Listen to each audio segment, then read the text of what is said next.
들림교회 성도 여러분 안녕하세요. 이 시간에 구약 이야기 민수기서 세 번째 시간 함께 하도록 하겠습니다. 오늘은 민수기서 13장과 14장에 나오는 정탐꾼 이야기를 함께 나눠보고자 합니다. 하나님은 이제 이스라엘 백성들을 가나안 땅 근처까지 인도하셨습니다. 가데스 바네아라는 곳인데요. 여기는 지도에서 보시는 것처럼 가나안 땅 남부의 지방입니다. 여기서 모세는 이스라엘 백성들에게 두려워하거나 주저하지 말고 올라가서 하나님께 허락하신 땅을 차지하라라고 이제 지시를 합니다. 하지만 이스라엘 백성들은 두려워했어요. 그래서 가나안 땅으로 바로 들어가지 않고 정탐꾼을 보내서 그 땅을 탐지한 후에 행동하자고 제의를 합니다. 그리고 모세는 이 말을 좋게 생각해요. 이 부분이 민수기서와 신명기서가 약간 좀 다른 내용입니다. 민수기서는 12명의 정탐꾼을 보낸 것이 이제 하나님이 먼저 말씀하신 것처럼 기록하고 있는데 왜 이렇게 다를까? 신명기서는 아까 제가 말씀드린 대로 백성들이 두려워한 마음으로 정탐꾼을 보내자 이렇게 말씀을 하시거든요. 아마도 이 사건은 백성들이 먼저 모세에게 제의를 했고 모세가 하나님께 여쭤봐 허락을 득한 것처럼 이제 저는 생각이 되어집니다. 왜냐하면 하나님은 그 땅을 분명히 주신다고 약속을 하셨고 모세를 통해서 가라고 하셨는데 갑자기 분위기가 좀 변화가 되었거든요. 모세는 이 일이 백성들의 불신앙과 두려움으로 인해 이루어진 것이다라고 이제 신명기서에서 회고를 합니다. 아마도 이스라엘 백성이 순종했다면 바로 그때 이제 가나안 땅으로 들어갈 수 있지 않았을까 생각을 하는데 이 정탐꾼 사건으로 인하여 이스라엘 백성은 38년간 가나안 땅에 들어가지 못하게 되는 결과를 초래합니다. 그러면 왜 이런 결과가 나왔을까? 모세는 정탐꾼을 보내면서 그들에게 임무를 주었습니다. 어떤 임무냐면 오늘 민수기서에 보면은 가나안 땅이 어떠한가 보라고 했습니다. 그리고 그 땅에 사는 사람이 강한지 약한지 또 숫자에 많고 적음을 보라고 했고요. 그 땅에 거하는 땅이 좋은가, 땅이 나쁜가, 비옥한가 아니면 거칠은 땅인가, 또 산성인가, 또 진영인가, 평평한 땅인가, 토지가 기름진가, 박한가, 수목이 있는가 없는가 등등을 살펴보고 오라고 했습니다. 12명에게 올라가라고 명령한 이 지역은 성경에 보면 남방으로 나와 있습니다. 남방. 남방이라는 뜻은 히브리어로 네게부라는 단어인데 메마르다, 건조하다라는 의미를 갖고 있는 단어입니다. 이 땅은 관계시설이 없기 때문에 물을 어디서 끌어다가 쓸 수 없기 때문에 메마르고 건조한 땅이 대부분이었습니다. 그래서 농경보다는 아마 목축에 양을 치는 목축에 적합한 땅이 많지 않았나 생각을 해봅니다. 그리고 성경에 보시면 산지 지방이 나오는데 팔레스타인 지방의 산지는 문제가 있습니다. 이미 가나안 족속들이 자리를 차지하고 있었던 거죠. 헷 족속, 여부스 족속, 아모리 족속이 차지를 하고 있었고요. 이 중에서 아모리 족속이 가장 강했다고 합니다. 그래서 산지를 아모리 족속의 산지 이렇게 명명하고 있습니다. 모세의 이러한 명령을 받은 12명은 신광야에서부터 하맛 어기 르흡까지 정탐을 하고요. 남방으로 가서 헤브론을 이제 정탐을 합니다. 정탐꾼들은 모세의 지시를 따라 에스골 골짜기에서 포도 한 송이가 달린 가지를 베어 둘이 메었고 석류와 무화과를 취해 가지고 왔습니다.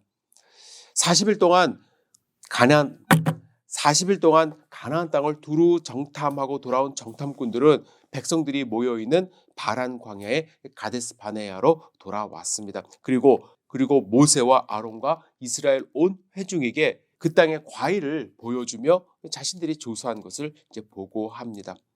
그들은 하나같이 가나안 땅이 하나님이 말씀하신 대로 매우 비옥한 땅이라는데 동의를 했습니다. 하지만 12명의 정탐꾼은 그 땅이 좋은 것에 대해서는 의견의 일치를 보였지만 그 땅을 정복할 수 있느냐에 대해서는 서로 의견이 달라졌습니다. 10명의 정탐꾼은 자신들의 처지를 비교하면서 그 땅은 우리가 절대로 정복할 수 없다라고 이야기를 합니다. 그 땅의 거민은 매우 강하고 성읍이 견고하고 매우 크다라고 보고합니다. 거인들이 살고 있다라고 이야기를 합니다.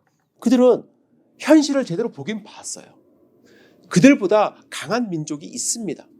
하지만 그들이 보지 못하는 것이 있었죠. 무엇입니까? 하나님이 그들과 함께 하시는 것이죠. 여러분, 요즘에 우리 출애굽기서 매일 묵상 함께 하지 않습니까? 출애굽기서에 보면은 하나님이 함께 하시겠다고 하셨어요. 물론 그들을 진멸시키고자 하는 그런 화가 나는 일이 있었지만 그들의 모습을 보시면서 이제 함께 하겠다고 말씀을 하셨어요. 그런데 10명의 정탐꾼들은 그 사실을 인식하지 못하고 있었던 것이죠. 10명의 정탐꾼들이 부정적인 보고를 할 때 유다 지파의 대표로 정탐하고 돌아온 갈렙이 나서서 의견을 반대합니다.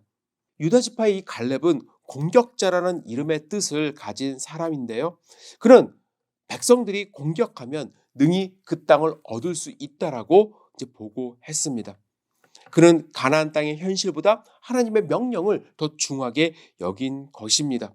하지만 다른 10명의 대표들이 이 말을 가로막고 또다시 부정적인 입장을 고수했습니다. 그들은 몇 가지 예를 들어서 설명을 합니다. 그들은 우리보다 강합니다. 그들은 땅이 좋은 건 맞지만 그 땅을 차지하기 위해서 맨날 전쟁을 해야만 합니다. 신체적으로도 우리보다 훨씬 더 우세했습니다. 그들에 비하면 우리는 메뚜기와 같습니다. 우리는 싸우면 안 됩니다. 여기서 돌아가야만 합니다. 이런 말을 한 거예요. 부정적인 보고를 들은 이스라엘 백성들 어떤 반응을 보였을까요? 크게 낙심합니다. 얼마나 낙심했냐면 밤새도록 울부짖었어요. 그리고 모세와 아론을 원망하기 시작합니다. 여러분, 부정적인 생각은요, 그 전염성이 상당히 강합니다. 온 백성이 들고 일어났어요. 그래서 결국에는 뭐라고 얘기했냐면 옛 생활로 다시 돌아가자. 차라리 애굽이나 광야에서 죽었으면 더 좋았을 것이다. 가나안 사람의 칼에 죽기 싫다. 그래서 모세 대신에 다른 장관을 세우고 애굽으로 돌아가기로 이제 결심을 합니다. 여러분, 참 이스라엘 백성들 그렇게 하나님의 위대하신 손길을 경험했음에도 불구하고 가나안 땅 가보지도 않고 돌아가기로 이야기를 하는 거예요. 이러한 상황에서 모세와 아론이 취한 행동은 무엇이었을까요? 그들은 이스라엘 백성의 마음을 돌이키려고 정말 최선을 다해서 노력을 합니다. 하나님이 어떻게 하셨는지 보라, 기억해보라 이야기를 합니다. 하나님이 광야에서 우리를 여기까지 인도하셨듯이 앞으로도 우리를 인도하실 것이라고 그들을 설득합니다. 하지만 그들은 모세의 말을 더 이상 들을 수 없을 정도로 마음이 완악해졌습니다. 여러분, 이러한 상황 속에서 참 그 지도자의 마음이 어땠을까? 여러분들 한번 상상해 보시기 바랍니다. 그들은 40일간 모세가 시내산에 있을 때 이미 하나님이 진멸하시겠다고 했지만 모세의 중재로 그 위기를 모면했거든요. 근데 또다시 가나안 땅에 가서 정탐하고 돌아온 사람들의 말 때문에 이제는 더 한 단계 더 나아가서 자기들 스스로 지도자를 뽑아서 애굽으로 돌아가겠다고 반항을 하고 있는 것입니다. 여호수아와 갈렙이 나서서 그들을 향하여 소리를 치고 옷을 찢고 답답한 마음을 표현합니다. 하지만 그들의 마음이 돌아서지 않아요. 그래서 하나님은 결정하셨어요. 그들을 진멸하시겠다. 하나님은 불기둥과 구름기둥으로 인도하셨고 만나와 메추라기로 그들을 먹여서 여기까지 오게 하셨습니다. 하지만 더 이상 그들을 두고 볼 수가 없으셨습니다. 마침내 그들을 멸하기로 작정하셨습니다. 모세는 하나님의 그 말씀을 그냥 다 받아들일 수가 없었습니다. 다시 한번 하나님께 무릎을 꿇습니다. 백성을 멸하지 말 것을 간구합니다. 우리가 출애굽기에서 봤듯이 다시 한번 모세는 똑같은 이유를 들어서 하나님께 기도합니다. 하나님의 영광을 해치는 그 결과를 가지고 옵니다. 사람들이 하나님을 조롱할 것입니다. 이야기를 하고요. 두 번째는 하나님의 자비하심에 호소를 합니다. 호소를 해요. 하나님, 제발 좀 그들을 살려주세요. 그 결과 하나님은 모세의 기도를 들으시고 다시 한번 전염병으로 다 전멸시키겠다고 하신 말씀을 돌이키십니다. 하지만 그들은 자기 입으로 말한 대로 보응을 받을 것이다라고 말씀을 하세요. 그들이 뭐라고 얘기했습니까? 자신들은 약하고 가나안 땅 사람들은 강하기 때문에 못 들어갈 거라고 하지 않았습니까? 말대로 이루어지기 시작합니다. 그들은 애굽이나 광야에서 차라리 죽는 것이 낫겠다고 불평했습니다. 그래서 하나님은 여호수아와 갈렙을 제외한 20세 이상의 모든 사람들이 광야에서 죽게 될 것이라고 말씀하십니다. 하나님이 허락하신 땅을 악평했습니다. 그 땅을 정복할 수 없을 거라고 불평했습니다. 다른 지도자까지 세워 애굽으로 돌아가려 했습니다. 결국 하나님을 버렸던 이스라엘 회중은 이제 반대로 하나님께 버림을 당하게 되었던 것입니다. 그들은 앞으로 38년간 가나안 땅에 못 들어갑니다. 광야에서 그들은 방황할 수밖에 없었습니다. 앞으로 38년의 시간은 하나님께 불순종한 1세대가 사라지는 시간임과 동시에 하나님의 부르심을 받은 2세대가 성장하는 그러한 시대가 됩니다. 여러분, 지금 우리가 출애굽기서를 매일 묵상하고 있습니다. 민수기서를 동시에 한번 읽어보시기 바랍니다. 이스라엘 백성들 참 답답합니다. 어쩜 이럴 수가 있지? 매일 한탄하게 됩니다. 모세가 잠깐 보이지 않았다고 금송아지 만들어내고요. 또 자기네들이 정탐꾼 보내놓고 하나님이 함께 하시겠다는 그 약속을 믿지 못하고 다시 돌아가겠다고 장관까지 세우려고 했던 그들의 모습, 여러분들 한번 생각해 보시기 바랍니다. 그런데 그 모습이 우리의 모습이에요. 우리라고 해서 뭐 다를 것 있나요? 우리도 믿음이 약해지면요, 하나님 배신합니다. 사람 믿고요, 물질 믿습니다. 우리도 믿음이 나약해지면은요, 하나님이 옆에 있다는 거 생각하지 못합니다. 자꾸 나태해집니다. 또 나약해집니다. 내 스스로가 메뚜기 같다고 생각이 되어져서 해보지도 않고 좌절할 때가 많이 있습니다. 저도 그렇습니다. 오늘 이 정탐꾼의 모습을 다시 한번 우리가 살펴보았습니다. 그리고 백성들의 모습을 함께 생각해 봤습니다.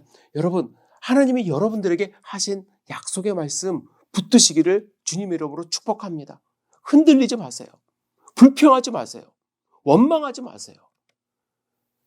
하나님이 하시겠다고 하신 그 약속을 굳게 믿고 끝까지 함께 기도하며 하나님이 부르시는 그날까지 하나님의 백성으로 승리하는 삶 사시기를 주님의 이름으로 축복합니다. 여러분, 10명의 정탐꾼이 아니라 여호수아와 갈렙처럼 하나님만 의지하는 귀한 삶 사시기를 주님의 이름으로 축복합니다.